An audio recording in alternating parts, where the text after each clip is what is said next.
So thank you. I think I've looked at part of the presentation that have been given this afternoon, and I think that a number of them are really fascinating, and um, and I see some of the elements that we have discussed together some time ago now becoming reality, and that is really very nice, Dominique.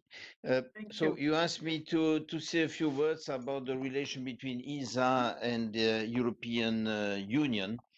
In fact, those relations are not new. Those are really long-standing relations. They go back more than 20 years. We have built together two extraordinary projects, Galileo and Copernicus. This has resulted in the more precise and best navigation system in the world, which is Galileo. And I think with Copernicus, we are offering to the world an unprecedented set of data about the evolution of our beautiful planet. So this, I think, is showing that those relations are really long relations. But like in couples, in the relations, you have a certain number of key milestones. So uh, one of the major milestone of this year was the signature in June, the 22nd of June, of what is called the financial framework program between the European Union and ESA that will cover the activities we are performing for and together with the European Commission inside of the present 7 years plan of the Commission. This is a multi-billion agreement, and we have now another important event this year. We had a new Director General in ESA that has started on the 1st of March. He has published a document called Agenda 2025. Why 25? Because this is the end of his current mandate. So at those in ESA, you have 4-year mandate. So this is the agenda for his mandate. And he was in this agenda proposing to the member states of ESA 5 priorities. Among those 5 priorities, one, and in fact the first one, was to strengthen the relation between the European Union and ESA. And he has worked on that in a very determinate manner. And this has resulted, as I said, with the signature on the 22nd of June of this framework agreement between ESA and the European Union. And this will ensure not only the continuation of Galileo and Copernicus, but is also a vehicle that can be used for a number of other corporations and to strengthen those cooperation. If I may say, why are those relations between ESA and the EU so important in Europe? Uh, for a certain number of reasons, of course. You have the public funding that is in Europe organized at European Union level, at ESA level, at national level, and everything that can be done in order to ensure an efficient and effective use of those funds is important. And of course, synergy between the programs between the organization is a key element in efficiency and effectiveness. Also for the space sector, to have the two organizations working hand in hand, as when I say hand in hand, this is what you can find in the letter co-signed by Commissioner Breton and ESA DG, Joseph Aschbacher, and sent to all ESA and EU ministers in charge of space in March. So when those two organizations are working hand in hand, this is of course is giving to the space sector more stability and also more predictability of the programs that we're running. And this, I think, for industry, but also for all the user community we are working with is extremely important. Another element, and this is obvious when you speak in Eurisy, is how this cooperation between the European Union, the Commission, and ESA. The aim is really to provide more benefit to the users in terms of space data, information that you are using, and all what was presented so far really demonstrated that. Also, we are working together to harmonize all the instruments we are using in our relation with industry, in our relation with the user community.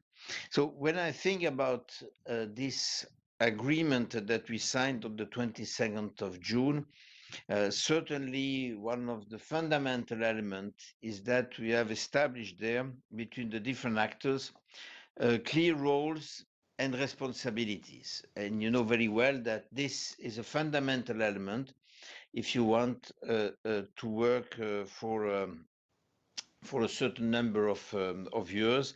This is a fundamental point.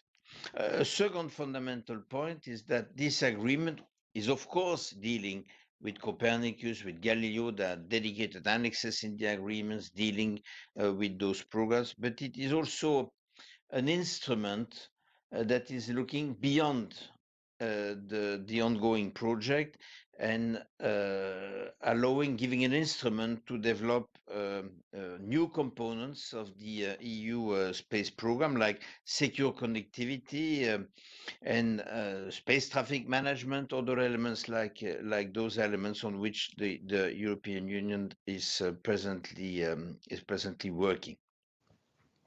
I think that this for me is important. There is even a dedicated article in this agreement by which the two organizations have decided to share and to discuss their projects and future plans, so that we can better harmonize what we will do in the future.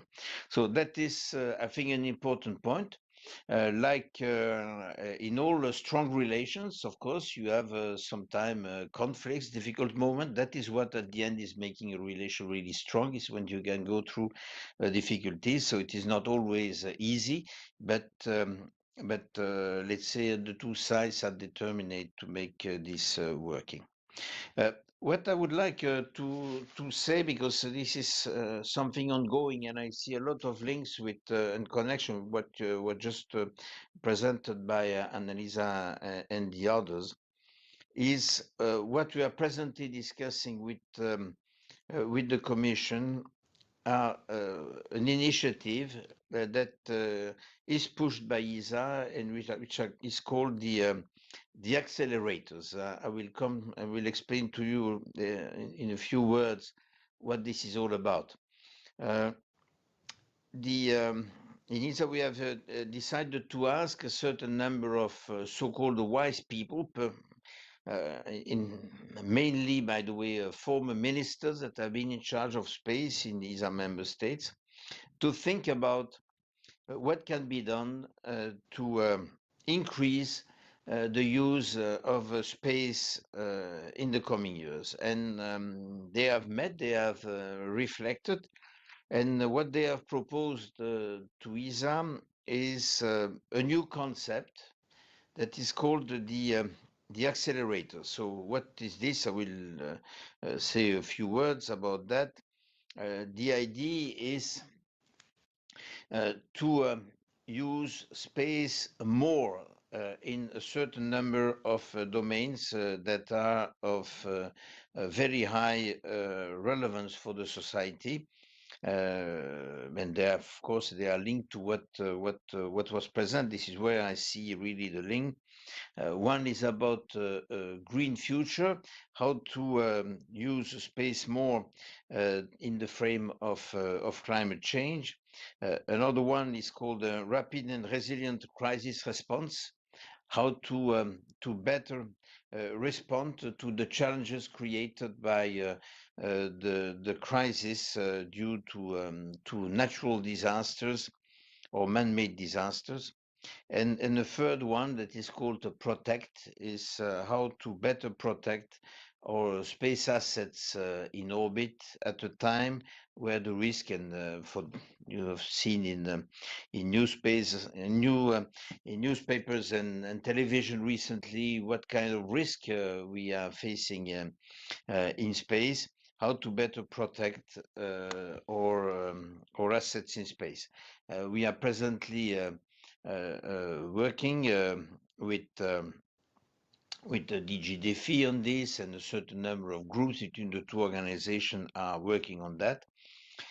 And there will be a very important event early next year, a space summit that will regroup member states of the European Union and member states of ESA to discuss about those essential elements that I've mentioned, like secure connectivity, space traffic management, the grid future, better reply to crisis, etc. So I think this will be an important event that will take place in France in February, where the two institutions will show how they can work together. So I will summarize what I just said. ESA-EU is a long-standing relation. This year has been really an essential year because we have agreed on how we will work together in the coming, this year and the coming 6 years, so 7 years in total.